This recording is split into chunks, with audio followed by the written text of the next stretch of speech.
Aloha cupcakes. So with all these brush reviews, I somehow managed to not do one of the brushes that I use almost daily, which is the Dragonfly. So today, let's check out the Dragonfly. And I'm going to use this one for scrolling, the thing that I like doing almost as little as I like doing lettering. We're going to do it anyways. You ready for this? So let's start with, this is the first brush we're going to try out. Well, probably the only brush I'm really going to try out here. And this is a scrolling brush. Now this is specifically the Dragonfly. You can tell because the side of the brush says Dragonfly on it. I know, amazing. Who knew? Now this one is round, so that it rolls and it twists, and it's got a, well, it's just round. So that's probably the biggest detail you're going to notice in comparison to any other pinstriping brush. It's round. Crazy, right? For comparative, though, here's a blue wrap. And the blue wrap, unlike the Dragonfly, is, well, I guess it's flat. Kind of like a blade. So this one is for, well, it's for stir. My spelling sucks. This is for straight lines. Just pretend that says straight, okay? This one is for twists and turns, and then just some curly type stuff, curls, and you'll see. Just forget it. You'll see. Because I'm sucking with a marker right now. So here, we're just going to try it, okay? So first thing, let's get ourselves some paint, and no, let's see here. This guy's already cleaned out. We're gonna use the Alpha 6 Baby Blue, and I'm just gonna squirt this one into a cup. Now I will tell you, when you are doing scroll work, your paint needs to be a bit thinner than it would be for when you're pinstriping, and it's noticeably more watery. You're gonna have to add reducer, even fresh out of the bottle. You're probably still gonna want to add reducer to it. Yeah, we're going to add reducer to this because I'm going to add a whole bunch, actually, because it's still kind of, it'll work for pinstriping, but I'm going to need to add quite a bit of it just to get it to where I can do this. And even with my swamp cooler on, my humidity is pretty low. So even with this, I'm probably going to have some issues here today. I think it's a big chunk of why I don't do a whole lot of scroll work around here, just because it is already tedious to begin with for me. And then add the lack of humidity around here. Now, if you want to make this a little easier on yourself, use some urethane. Just humidity doesn't seem to affect that at all. But if you do not have urethane and all you have is enamel, just reduce it and be patient with it. And then don't get paint on the thing you're going to paint on. So the paint that you're going to paint on, then go for it. So with this, I do hold the brush straight up and down. And I'm just going to drag the tip of it to start kind of just, I'm not really working on a design on this one. I just want to see how we're pulling. And yeah, that's okay. It's not the greatest thing in the universe, but it'll work for what we're doing here. And all I'm really doing is, when I get to this part, I just kind of dip the brush down and then just pull further and further away as I'm pulling out this line, just to get that thicker line that drags to a thinner one. Yeah, magic. Okay, I screwed up right there. Let's clean that up a little bit. I kind of screwed up a couple spots on this, but that's okay. It's paper, and it's not quite what it would do. This is a little bit better than the white paper I do for the live videos, because this is the alcohol paper, and I kind of like working with this stuff because I don't have to clean up anything. Like, if I don't like the design, I just trash it. So that one was much better. Let's pull it a little further. Okay, so yeah, I needed to add a little more reducer to it, and I had to work the brush a tiny bit more, and we're going to correct a couple of these lines real quick because I do not like that one. I don't like that one either. Let's fix this. The cool thing about scrolling versus regular pinstripes is when you go back over it with a brush to thicken it up, that's the job.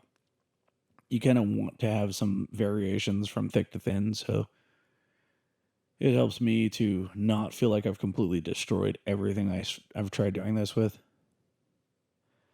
Now, this is what I was talking about a minute ago. So I dip the brush all the way down, and as I pull through this line, I pull it back and lift until I get next to zero contact. That's how you get those little shapes. And you can make these things like really long like that one, or we can do a really, really like whatever medium size this is, all the way down to almost dots with little tiny tails. They kind of look like tadpoles. I don't know. It's just a lot of times in scroll design, you'll find stuff like this to flare it out a little bit. And yeah, that's why I'm doing it. Because I wanted to see if this brush will handle this well. So there's another video out here on my channel with a different brush, a more differenter brush from this one. And that weirdly is the one that I've been working with a lot more lately. So this one, I've only attempted doing scroll with this one maybe the last 3 days. I've been working with a little bit. Oh, look, it jumped. The little gap in between the two stripes that I just dragged the brush over there, there's a gap. Hey, we're doing little bunny hops while we're painting. Let's fix this one up a little bit. This one's a little dry.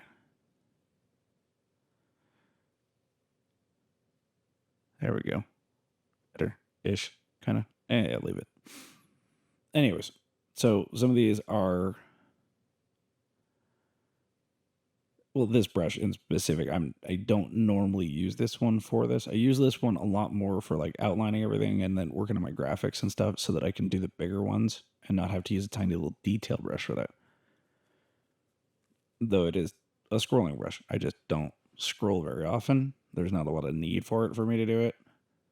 I just decided I wanted to flesh this one out. Because a couple of people while I was at Ratfink had asked me about it and I just didn't have a good answer because it's just something I don't do a whole lot of. So let's flare one of these out. Real. Oh yeah, that's how that's supposed to not work. That's what happens when your brush dries out on you. It just leaves a little. Yeah, let's clean that up. That looks like garbage. So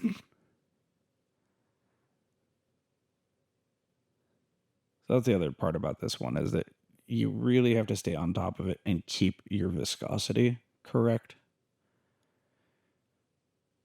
Or yeah, just make sure you keep your paint wet.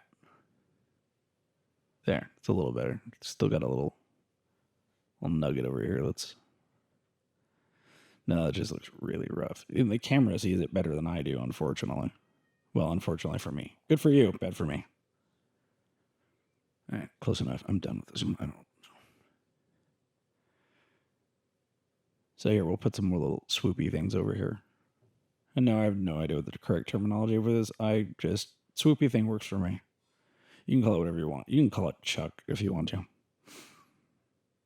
Unless you know a guy named Chuck who gets mad about being called the swoopy thing, then don't do that. Or do it, depending on your relationship. Go ahead, I don't care.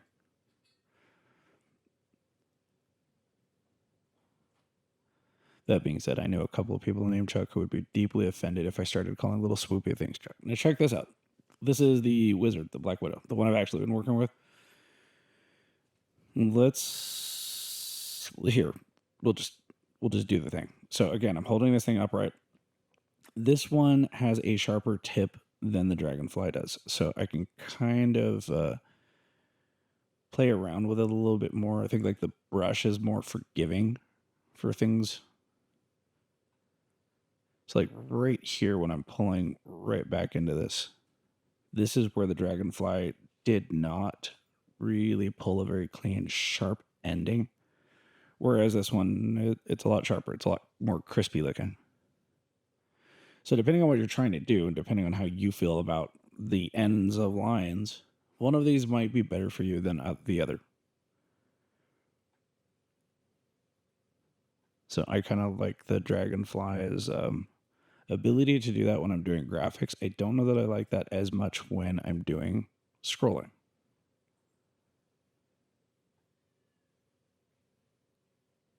So like this one right here. That one looked really nice. So that one, that I like that one a lot better. That is not to say that I'm good at this, by the way. I've been practicing scrolling for never, because it's one of those things that I don't have a whole lot of need for. It's one of also those things that I just don't like. I don't like to do it, I guess. It's fun to do while you're doing it. I just don't like looking at it because it's like, whatever. But once upon a time, Mark Hagstrom, the one you know as Fat Daddy, convinced me that I needed to work on my scrolling and actually do some. So I did. And then kind of just never came back. So that's why we're doing it now, because it's something that I feel like I have a deficiency in and I need to work on more. So I figure while I'm relearning how to do this, I would show you how to do this because it seemed fun. We're learning together. Well, I'm failing, you're learning. Difference. Let's do one of these on top. The cool thing with this brush is that it has such a heavy belly on it. I can just load this thing up with a ton of paint, pull a super, super fat line, and then it'll pull a nice, really consistently long line, and then it just fades out. It's kind of fun. I really like the way that it does that. Something that I would use a lot more for larger graphics. Maybe I need to do that. Maybe I need to knock out one of the big flying eyeballs. And then what I'll do is use this one to do all the detail work. And that will be the challenge for it, to do all the detail work with a Black Widow. I like it. I could slap that on that big green snowboard. That'll be fun. Okay, so the next week's video, we're going to do a flying eyeball, and I'm going to do all the detail work for this on it. Or it with this. You know what I meant. Hey, the dog's here. So yeah, this is them. These are the brushes. This is what they do, and I have finally done a review. I will tell you, I love using the Dragonfly for almost everything. I think I might actually like the Wizard a little bit better for doing scroll work. But they both do it. They both do an effective job, and that is awesome. Well, that was fun, right? So the differences are pretty minuscule, but they do exist. And I guess we need to know that. So, hopefully this helps. This is doing weird things, isn't it? Well, anyways, I hope that was helpful. And I hope that this part of this video is making you carsick, because it's definitely making me carsick to film it. It's kind of fun, though. I got to do more weird stuff with this camera. Anyhow, till the next video, stay moist, my friends.